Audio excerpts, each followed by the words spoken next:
എന്നാ പട്ടാളക്കാരനെ പറ്റിച്ചതിന്റെ ചെലവല്ലേ നേതാവേ? അവന്റെ അമ്മയുടെ ഒരു രാജ്യസ്നേഹം, ഒരു സുബൈദാർ അബൂബക്കർ.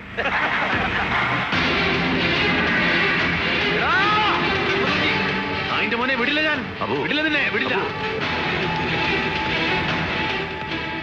വെള്ളം കുടിക്കും.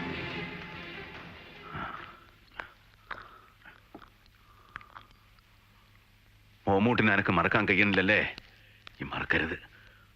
എന്നെ കെട്ടിത്തൂക്കാൻ കൂട്ടുന്ന ഒരു നായിന്റെ മക്കളെ മറക്കരുതയ്യേ. ഈ നാടിനെ ചുട്ടുകരിക്കുന്ന ഹിമാറുകളെ തായ്പേര് അറക്കാനാ എന്റെ മോന് പടച്ചോൻ പിന്നെ രോഗിട്ട്. ഞമ്മടെ തോക്കൂല, തോക്കരുത്. മോൻ വിഷമിക്കരുത്. വയസ്സായാലും ഒരു ബാല്യക്കാരന്റെ കരുത്തുമായിട്ട് എന്റെ ബാപ്പ എന്റെ കൂടെ ഉണ്ടാവും.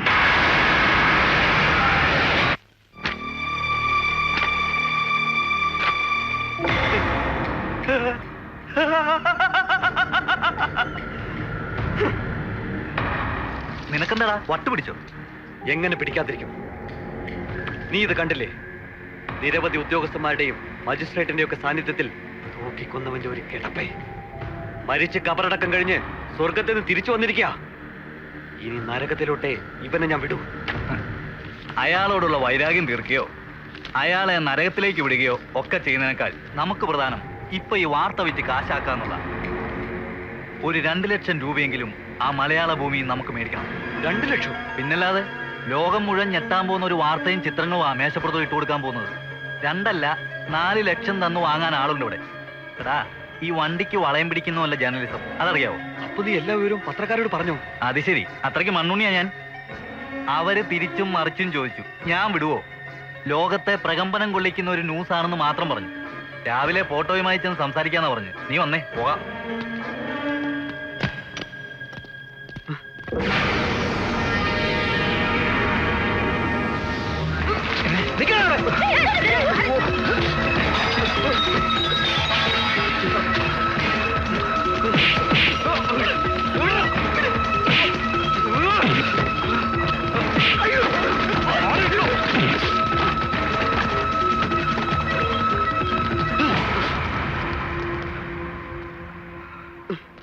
കൂടപ്പറപ്പിനെ പോലെ കൂടെ കൊണ്ടു നടന്ന് എന്നോട് തന്നെ ഇത് ചെയ്യണവടാ, നന്ദി കേട്ടവനെ.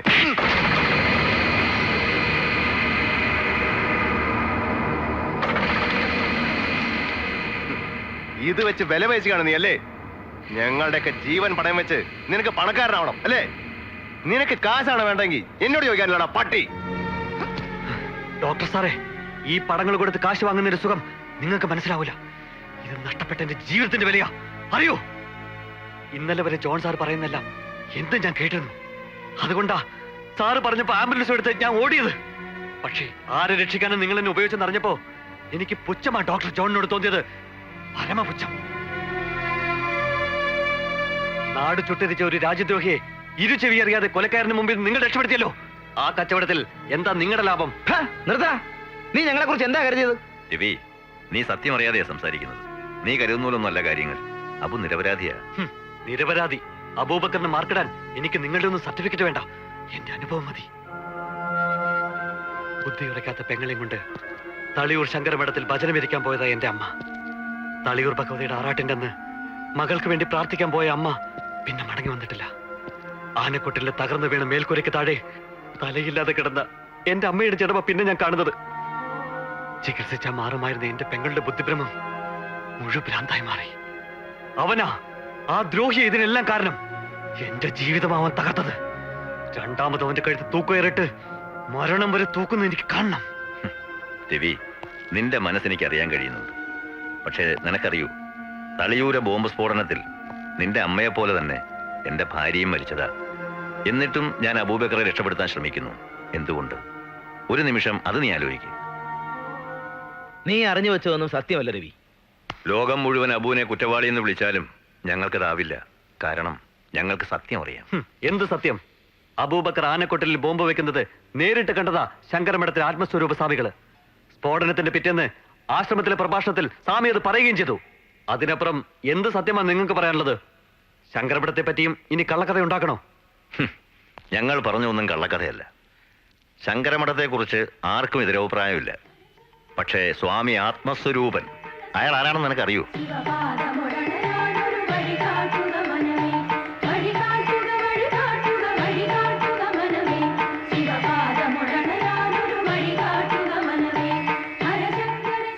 സ്വാമി ആത്മസ്വരൂപനെ ഇന്നും പ്രാർത്ഥനയ്ക്ക് കണ്ടില്ല.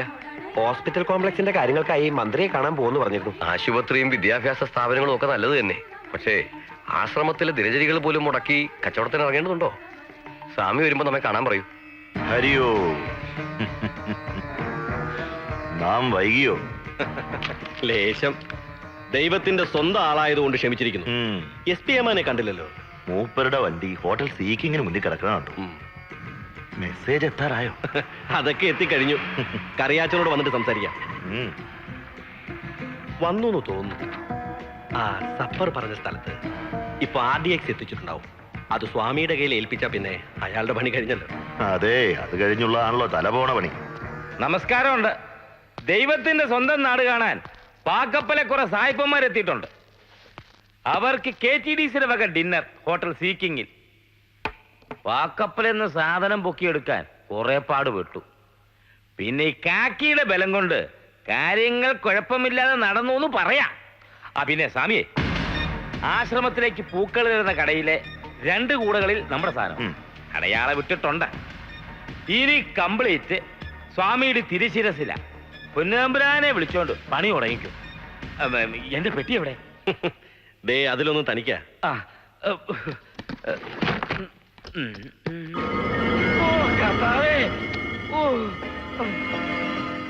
എന്റെ പരിമല തിരുമേനി, 3 മാസം കൂടുമ്പോഴെങ്കിലും ഇങ്ങനെ ഓരോ കേസ് ഒത്തു വന്നിരുന്നെങ്കിൽ തറവാടൊന്ന് പച്ച പിടിച്ചേനെ. മുഹമ്മദ് സാറേ, എങ്ങനെയൊക്കെയാ പരിപാടി? കോടിക്കണക്കിന് കാശ് തരുന്നവരോട് കൂറ് കാണിക്കണമല്ലോ. ദേ എന്തിനും അടിയാൻ റെഡി. നിർദ്ദേശം കിട്ടിയാ മതി.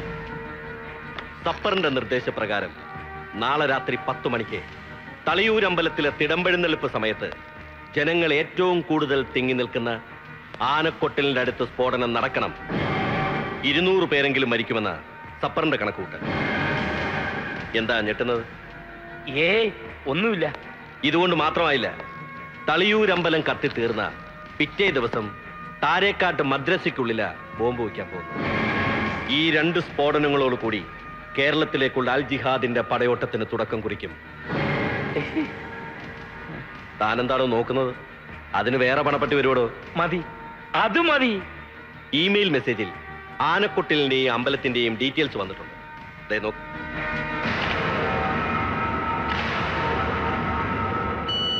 സപ്പറിന്റെ മെസ്സേജ് അനുസരിച്ച് ക്ഷേത്രത്തിൽ ബോംബ് വയ്ക്കുന്നവർ സ്വാമിയെ വന്ന് കാണും. അവരെ വല്ല കാവിയോ പട്ടോ ഉടുപ്പിച്ച് സേഫായി അമ്പലത്തിലെത്തിക്കണം.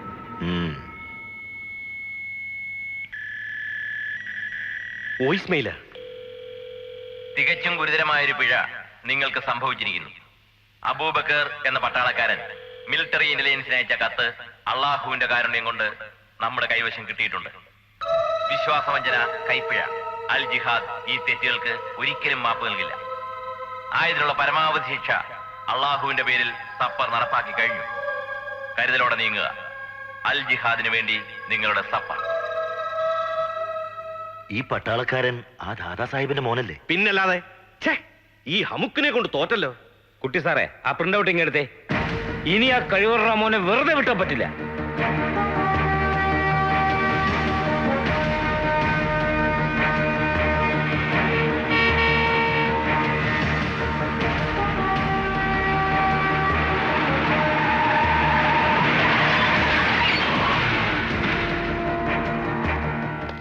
ഇത് നമ്മുടെ ബാബുവിന്റെ വണ്ടിയല്ലേ? അതെ. ബാബു, ഡാ എടാ ബാബു, ഡാ ബാബു. ഇപ്പൊ മനസ്സിലായോ സപ്പറിന്റെ വിധി എന്താണെന്ന്? ഒരു 10-20 കിലോ കോഴി കൂടെ വേണം കുട്ടപ്പ. നേരത്തെ കൊണ്ടുപോയി തികയിലെന്നാണ് വെപ്പുകാരൻ പറയുന്നത്. അപ്പൊ നാളെ ഐശ്വര്യ നിൽക്കാതെ പൊടി പൊടിക്കാൻ തന്നെ തീരുമാനം അല്ലേ? ഈ ക്ഷയരോഗം പിടിച്ച കോഴികളെ കൊണ്ടുപോയിട്ട് എന്തോന്ന് പൊടി പഠിക്കാനാ? ശരിയാ, വെറും എല്ലും തോലും മാത്രമേ ഉള്ളൂ. ഇതുങ്ങളെ ഈ ഹിന്ദി നടികളെ പോലെ സ്ലിംബൂട്ടി അവൻ നോക്കുന്നുണ്ടാ. ഇത് കണ്ട പൂജാഭദ്ര സ്റ്റൈൽ പിടി.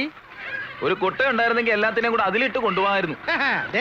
കാർഗിൽ കുന്നിലൂടെ വലിയ പാറ്റൻ ടാങ്കും തോളിലേറ്റി പാകിസ്ഥാനിലേക്ക് പുല്ലുപോലെ നടന്നു പോയിട്ടുള്ള ആളാ അബുക്ക. പിന്നെയാണ് നിന്റെ 3-4 കോഴി. അയ്യോ. പട്ടാളത്തെ പിടിച്ച് കളിക്കരുത് കേട്ടോ. കുട്ടപ്പ, നാളെ രാവിലെ കല്യാണത്തിന് നേരത്തെ എത്തിക്കണം കേട്ടോ. ഓ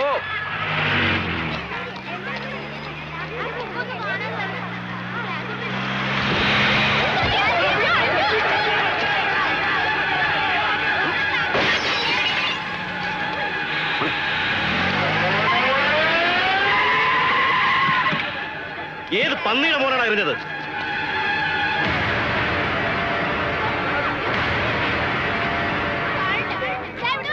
എറിഞ്ഞത് ഞാനാ. പള്ളിക്കൂടത്തിന് മുമ്പിൽ കൂടെയുള്ള വഴിയായത്. മര്യാദയ്ക്ക് നോക്കി വണ്ടി ഓടിക്കണമെന്ന് ട്രാഫിക് പോലീസുകാർ ചുമന്ന മഷി കൊണ്ട് അവിടെ വരച്ചു വെച്ചിട്ടുണ്ട്. അതൊന്നും നോക്കാതെ പാഞ്ഞങ്ങ് പോവാൻ ഈ പഞ്ചായത്തിനോട് ഒരു പന്നിയുടെ മോന് സ്ത്രീധനം കിട്ടിയതല്ല. നിലം തൊടാതെ പറക്കല്ലേ നാട്ടുകാരെന്നൊക്കെ. തന്റെയൊക്കെ തൽസ്വരൂപം വെളിവരാൻ ഇനി അധികം കാലം വേണ്ടി വരികയല്ല. ഡാ, അധികം വിസ്തരിക്കാതെ.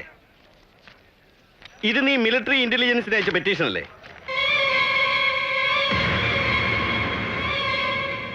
MLA മുഹമ്മദ് കുട്ടി ചെര പഠിച്ചത് നീ പഠിച്ച കളരിയും നല്ലത് ഇപ്പൊ മനസ്സിലായല്ലോ. എടാ ഉവേ, നീ ഇത് എന്നാ കണ്ടോണ്ടെങ്കിൽ നെകളിക്കുന്നേ? അന്ന് നിന്നെ പോലീസ് സ്റ്റേഷനിൽ ഞാൻ കൊല്ലാതെ വിട്ടതേ ഈ MLA പറഞ്ഞിട്ടാ. നീ പിന്നെ എന്നാ വിളുത്താനാ മിലിറ്ററിക്കാർക്ക് കോപ്പ് അയച്ചത്?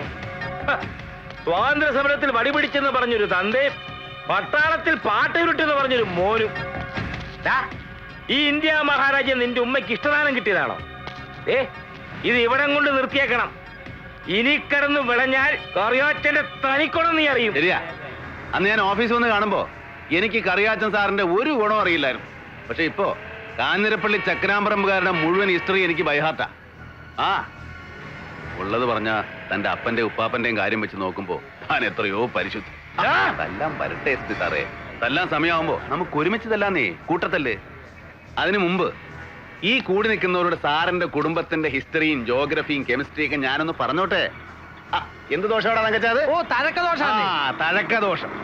തഴക്കദോഷത്തിന്റെ പേരും പറഞ്ഞ് കുമ്പസാരക്കൂട്ടിലിട്ട് 15 വയസ്സുകാരിയെ പിഴപ്പിച്ചിട്ട് അച്ചമ്പട്ടത്തിന് കിരീടം വയ്ക്കാൻ അങ്ങ് ശീമയിലോട്ട് പോയൊരു കൊച്ചച്ഛനുണ്ട് പാലായിൽ. നമ്മൾ പത്രത്തിൽ വായിച്ചതല്ലേ. ആ കുഞ്ഞാട് ഇവരുടെ കുടുംബത്തിൽ നിന്നാ. ഈ നിൽക്കുന്ന കറിയാച്ചൻ സാറിന്റെ അപ്പന്റെ അനിയൻ ചിറ്റപ്പൻ. പിന്നൊരുത്തൻ സ്വന്തം കെട്ടിയവളെ ഉറക്കത്തിൽ റബ്ബർ ഷീറ്റിനകത്ത് പൊതിഞ്ഞു കെട്ടി അബ്കാരി മുതലാളിയുടെ ഔട്ട് ഹൗസ് വരെ നട്ടപ്പാതിരാക്കി ചുമന്നുകൊണ്ട് പോയി കാഴ്ചവെച്ചു. അതാരാന്നറിയോ? ഇയാളുടെ അപ്പൻ. അതുകൊണ്ട് ആ ചരിത്രമുള്ള കറിയാച്ചൻ ദാദാ സാഹിബിന്റെയും മോന്റെയും ചരിത്രം എഴുതാൻ നാരായം എടുക്കണ്ട. ഇസ്ലാമിന്റെ മാനം കെടുത്താൻ ജനിച്ച ഈ ദജ്ജാലിന്റെ മൂടും താങ്ങി ആയുസ് കൊടുക്കുകയുള്ളൂ താൻ. പക്ഷേ അതിനി ഏറെ നാളില്ല. ഒന്ന് നിക്കുന്നേ.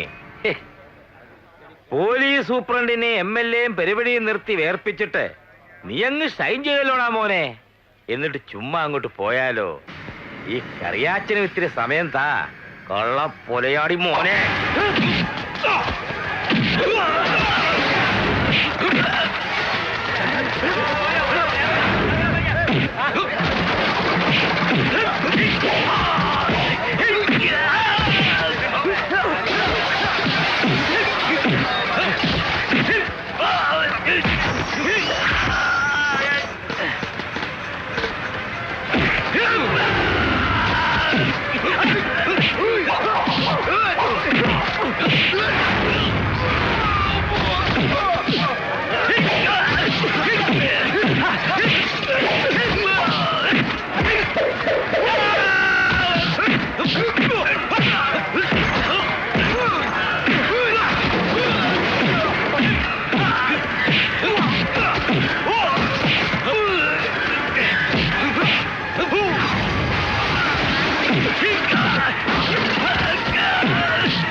ഏമാമാര് ചത്തുപോകും.